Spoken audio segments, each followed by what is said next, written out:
Three particles are placed at corners of a square of side L. The net force acting on a particle of mass m placed at the center of a square is. बच्चों देखिए, three particles, 3m यहाँ placed है, m यहाँ placed है, 2m यहाँ placed है।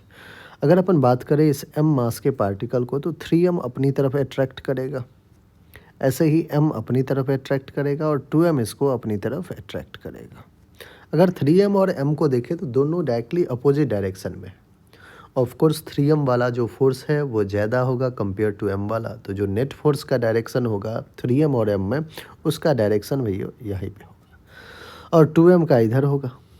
तो बच्चों यहाँ पे ये 90 सिमिलरली ये भी 90 ये भी 90, तो दोनों फोर्स जो आ रहा है, चाहे ये फोर्स देखें और ये फोर्स देखें, इनके बीच में एंगल 90। अब हमें क्या करना चाहिए, हमें सबसे पहले फोर्स कैलकुलेट कर देना चाहिए।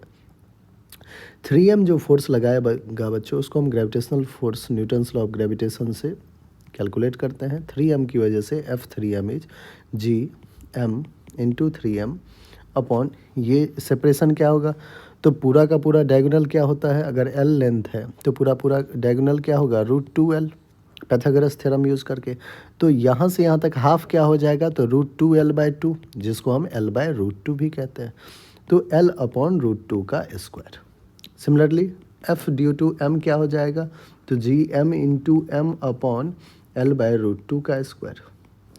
अब देखो F ड्यू टू 2m क्या हो जाएगा, तो कहेंगे g2m इंटू m अपॉन, फिर से वही डिस्टेंस तो l/√2 ही, l/√2 का स्क्वायर।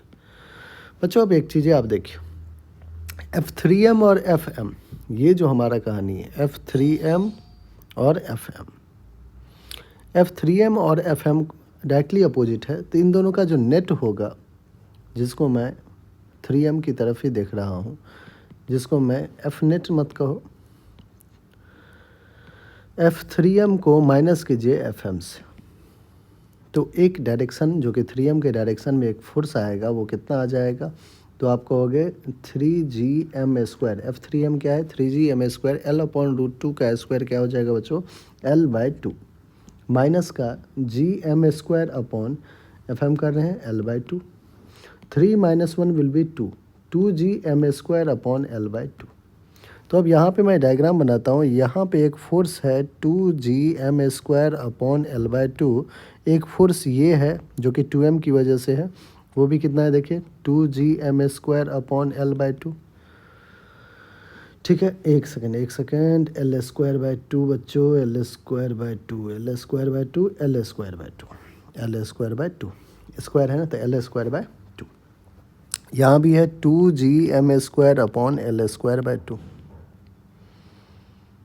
2gm² upon l²/2। ये दो फोर्स है, मैं इन दोनों फोर्स को F, मैग्नीट्यूड सेम है तो F कह देता हूँ। एक फोर्स यहाँ है F, एक फोर्स यहाँ है F, इन दोनों के बीच में एंगल है 90 डिग्री। हमें रिजल्टेंट पूछा है, तो जो नेट फोर्स होगा वो आप कहोगे √(f² + f² + 2 F1 F2 cos 90 0, that is √2f²। अब √2f² को √2 टाइम्स ऑफ f लिख सकते हैं, √2 इंटू f क्या हो जाएगा, 2gm² अपॉन l²/2, क्या 2 फिर ऊपर चला जाएगा, तो √2 इंटू 2 2 जा 4 gm² अपॉन l², तो 4√2 gm² अपॉन l², ये आपका आंसर आ जाएगा। तो 4√2 gm² अपॉन l²।